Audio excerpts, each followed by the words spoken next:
Welcome to New York in the summer of 1892. Not the skyline you know, not the city of postcards. This is a place where danger is not dramatic. It does not rush at you. It settles, it lingers, it breathes with you. You are standing on the Lower East Side, where the buildings are tall, the streets are narrow, and the air has nowhere to go. The threat is not hidden. It is in the room you wake up in the heat already clinging to your skin, in the smell you have learned not to notice, in the cough you hear through the wall, and the one that might already be forming in your own chest. Most people here are not sick yet. That is part of the danger. Illness moves quietly, carried by breath, by touch, by shared spaces designed to save money, not lives. Privacy is rare. Clean water is limited.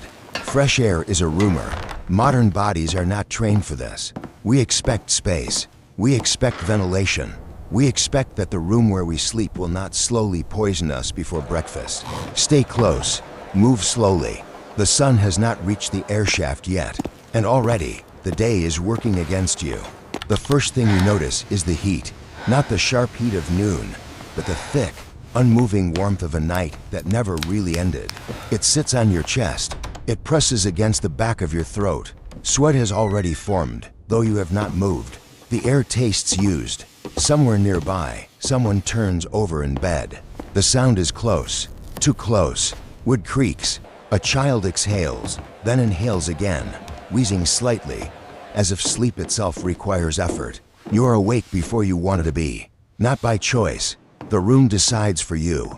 This is New York City, 1892. The Lower East Side is already alive, even at this hour. Not bustling, breathing. Thousands of people stacked vertically, separated by thin walls and shared air. The building you are in is called a tenement. It is 6 stories tall. It was built quickly, cheaply, and legally enough to pass inspection. From the outside, it looks solid. Brick, orderly windows. From the inside, it feels like a container that was never meant to be sealed. The room is narrow. The ceiling is low.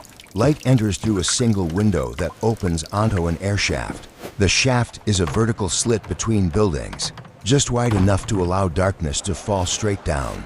Air is supposed to move through it. That is the idea. In practice, it does not. Below your window, other windows face yours. Dozens of them, all open, all releasing breath, sweat, cooking smells, chamber pots, coughs. Everything rises and falls together, sharing the same limited column of air. If you lean out carefully, you can see the bottom of the shaft. It is wet. It always is. No one is entirely sure why. Romantic images of the past tend to leave this part out. The idea of immigrant life as colorful, musical, full of community. There is community here. There is also no escape from it. You dress quickly. Clothes are thin. Cotton already damp. There is no point in trying to stay cool. The goal is simply not to get hotter. The hallway outside the room is dim, even during the day. Gaslight is expensive. Sunlight does not reach this far in. The floor slopes slightly. The boards are worn smooth by decades of feet moving in both directions at once. Smells layer here. Old food, soap, human waste, damp wood. None of them strong enough on their own to alarm you. Together, they form a background that never quite leaves your nose. You join the slow movement toward the stairs. Every floor adds more people. Some barefoot, some carrying tin cups, some already arguing, voices flat with familiarity rather than anger. The stairs are narrow. Two people cannot pass easily. Someone always has to turn sideways. Courtesy is practical, not polite. By the time you reach the ground floor, the day has claimed you. Outside, the street is shaded by the buildings themselves. The sun is up, but it has not reached down here yet. The air is thick, unmoving, held between brick walls like water in a basin. A pushcart rattles by. The wheels complain. So does the horse pulling it. The animal's ribs show faintly through its hide. No one stops to look. This is not remarkable. You walk past open cellar doors. Inside, you glimpse families living underground. It is cooler there, sometimes. It is also darker, wetter, and closer to the pipes that carry waste away when they work, and hold it when they do not. Somewhere ahead, a baby cries. The sound is sharp, urgent. It cuts through the street noise, then fades as a door closes. Babies cry often here. Some of them stop crying one day and do not start again. Breakfast is simple. Bread, maybe something spread on it. Milk, if you can afford it and if you trust it. Trust is a flexible concept in this neighborhood. The milk smells faintly sweet. That is not a good sign. You tell yourself it will be fine. Many people do. Milk spoils quickly in this heat. Without refrigeration, time matters. So does denial. A man nearby jokes that the milk is just impatient. He laughs once, then drinks it anyway. Humor is cheaper than waste. As the morning progresses, the heat increases, though the sun still has not reached the street. The buildings trap it. Bodies add to it. Every breath contributes. Work waits. For some, that means leaving the neighborhood. For many, it means staying right where they are. In the back of the building, past another narrow hallway, is a shared privy. The door is thin. The floor is damp. Flies gather with purpose. This is where the building's waste goes. All of it. Dozens of families. Hundreds of uses. The smell is strong enough to feel. You breathe shallowly without thinking about it. Everyone does. This is also where disease spreads most efficiently. Hands touch surfaces. Water splashes. Shoes track things back into living spaces. Germs do not need an invitation. By late morning, the sun finally reaches the top of the air shaft. Light spills down unevenly, illuminating dust, steam, and floating debris. For a moment, it almost feels hopeful. Then the heat intensifies. The shaft warms. The air inside it rises, pulling more air from the rooms. That air is already warm, already damp, already shared. People retreat indoors, closing doors that were never meant to seal anything out. Inside, the temperature climbs. Sweat does not evaporate. It accumulates. A woman opens her window wider, as if that might help. It does not. She sighs, then laughs quietly at herself. The laugh turns into a cough. She covers her mouth with her hand. There is no hand-washing station nearby. The most dangerous thing about this morning is that nothing dramatic happens. No collapse, no fire, no outbreak announced with bells. Just heat, air, proximity, systems under strain. By midday, headaches are common. Dizziness too. People sit more. They speak less. Children are quieter, not because they are calm, but because they are tired. You drink water that tastes faintly metallic. It has traveled through pipes you cannot see, from sources you do not know. You are grateful for it anyway. Survival here is not about strength. It is about endurance. The building creaks as it settles into the heat. Somewhere above, someone drops something. It hits the floor. No one reacts. The morning ends without ceremony. Your body is already behind. The day does not reset at noon. It carries its weight forward, step by step, room by room. Heat accumulates. Fatigue deepens. And the air has not finished with you yet. The stairs remember you. Each step presses back into your feet, already tender from the morning. The heat has settled deeper now, no longer just on your skin, but inside your clothes, your breath, your thoughts. Time slides forward without asking whether you are ready. By early afternoon, the building smells different. Morning odors fade and are replaced by something heavier. Cooked food left too long. Warm fabric. Bodies that have stopped trying to stay fresh and settled instead for tolerable. The heat no longer surprises you. It has become a constant pressure, like a hand resting on your shoulder that will not move. You are still in New York City, still in 1892. The Lower East Side has not changed since morning. It has simply grown more tired. The street outside vibrates with sound. Wagons roll past. Vendors shout with practiced urgency. Languages overlap and blur. The noise is not chaotic. It is continuous. Silence would feel more alarming. Sunlight now reaches the street in thin strips. Where it touches, the pavement softens slightly. Horse droppings bake in place. Flies take advantage of the predictability. You step carefully. Everyone does. Slipping is embarrassing. Falling is worse. No one wants to land on what the street offers. Food is on your mind again. It always is. Markets here are informal. Push carts line the sidewalks. Goods are displayed openly, exposed to heat, dust hands. Vegetables wilt in real time. Meat hangs in the shade, darkening by the hour. Milk is the most dangerous thing on offer. It sits in metal containers, already warm to the touch. There is no ice today. There often is not. You watch a vendor skim something off the top with a ladle. His movements casual, practiced. The milk looks pale. That could mean many things. None of them are reassuring. Everyone knows milk can be altered, watered down, thickened with chalk, preserved with chemicals whose names are not discussed. People talk about it anyway, quietly, while buying it all the same. You hesitate. A woman beside you shrugs and says it is either this or nothing. She smiles faintly, as if daring the milk to do its worst. You buy a small amount. Prudence, you tell yourself, or superstition. Work waits somewhere else. For some, that means a shop floor.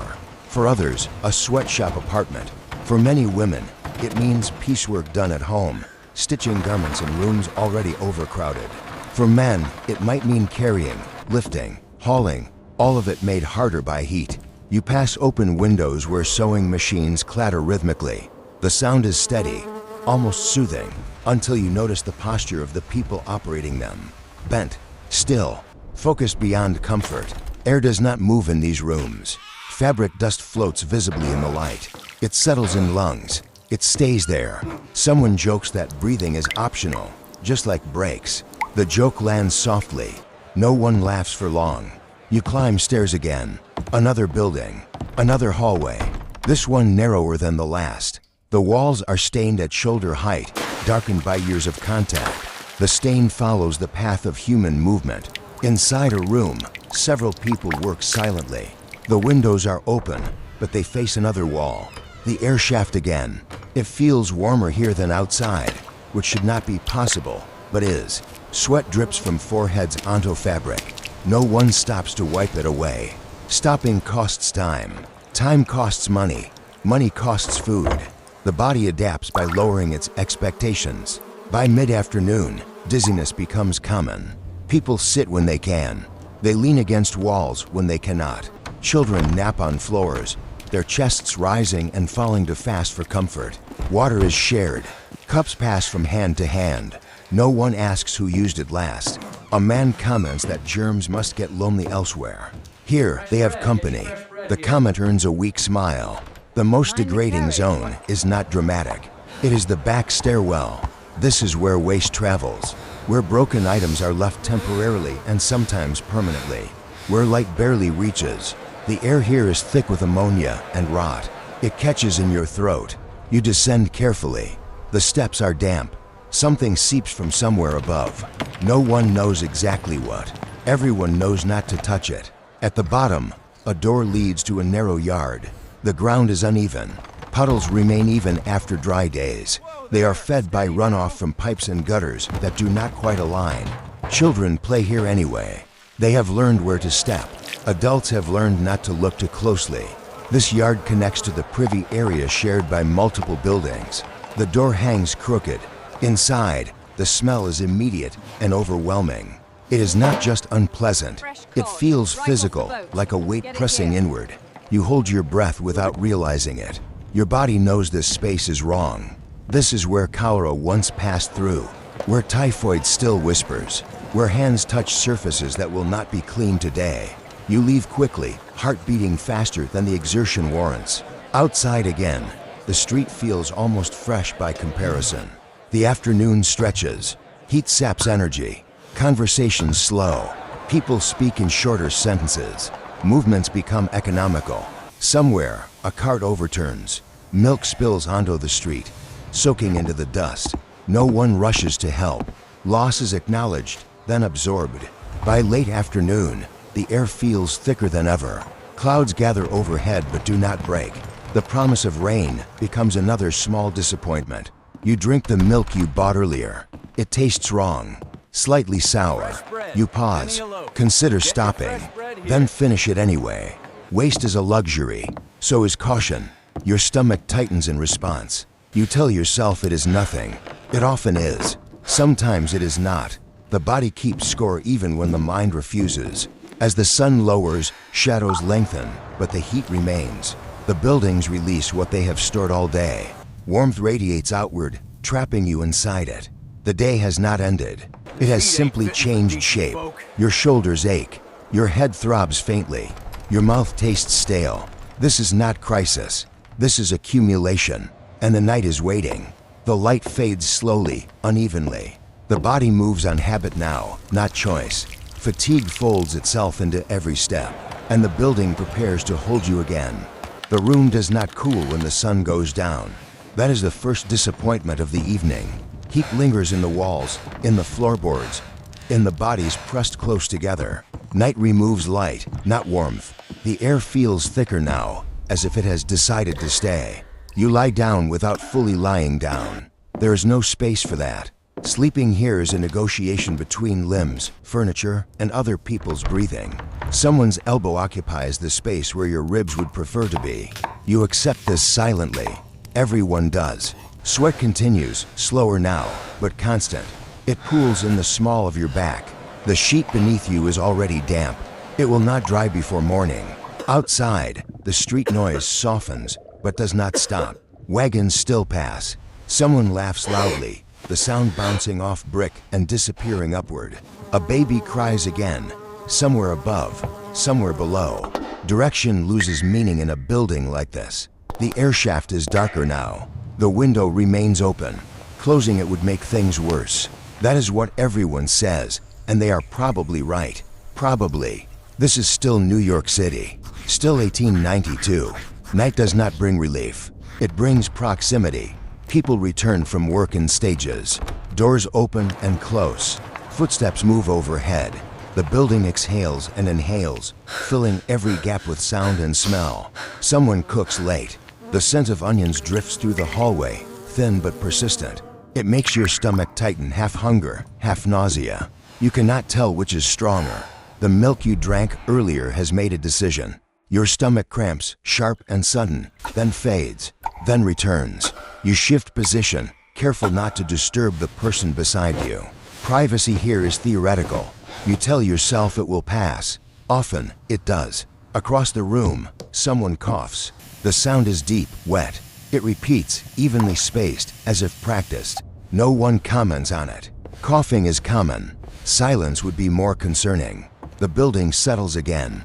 Wood expands slightly in the lingering heat. Pipes click. Somewhere, water runs briefly, then stops. You consider the privy. You consider the stairs. You decide to wait. Minutes stretch. The cramps ease, then return with less intensity. Your body negotiates quietly, working through something it has seen before. This is how illness often begins here. Not with drama, with discomfort. A neighbor mutters that at least the heat keeps the rats quiet. This is not entirely true, but the thought is comforting. Humor arrives where certainty does not. Outside, a breeze brushes the top floors, but never reaches you. The air shaft remains still, holding the day inside it. The most dangerous thing about this night is not what happens. It is what might already be happening inside bodies, unseen. Tuberculosis moves this way. So does diphtheria. So does exhaustion. You breathe shallowly without realizing it. The air smells faintly sour now, a mixture of sweat, food, and waste that has nowhere else to go. Someone shifts in their sleep and sighs deeply. It sounds almost like relief. It is not. Time passes unevenly. You drift in and out of rest, never fully asleep. Dreams, if they come, are thin and brief. At some point, you do get up. The hallway is darker now. Someone has turned off a lamp to save gas. You move by memory, by the feel of the wall under your hand. The boards are warm. The stairs are steeper at night. That is not true, but it feels true. You descend carefully. The privy is worse than before. The smell is immediate and overwhelming. You step inside reluctantly, breathing through your mouth. The floor is damp. Something skitters near the wall and stops when you stop. You finish quickly and leave without looking around. Back upstairs, you wash your hands with water from a shared basin. The water is tepid. The soap is thin and cracked. You scrub anyway, counting silently as if that might help. Back in the room, someone has taken your place. You ease yourself into another space, narrower than the first. It will do.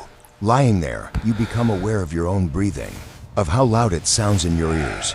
You wonder if others hear it too. This is how the night wears you down. Not with fear, but with vigilance. Your body does not fully rest. It remains alert, listening for discomfort, for the need to move, for the sound of something wrong. Outside, somewhere far away, the city continues. Wealth exists here too, somewhere beyond the river, beyond these blocks. It feels abstract, like a story told by someone else. Here, survival is local. The room grows quieter as exhaustion finally asserts itself. Breathing slows. The building holds still. Your stomach settles, for now. Your head throbs faintly. Your throat feels dry. The heat remains. The sun will rise again in a few hours. It will find the air shaft. It will warm it quickly. The cycle will begin again, unchanged. You lie awake, counting breaths, listening to others do the same. This is not a crisis. This is a system. And the question is not whether you will survive tonight. It is how many mornings like this your body can endure before it decides otherwise.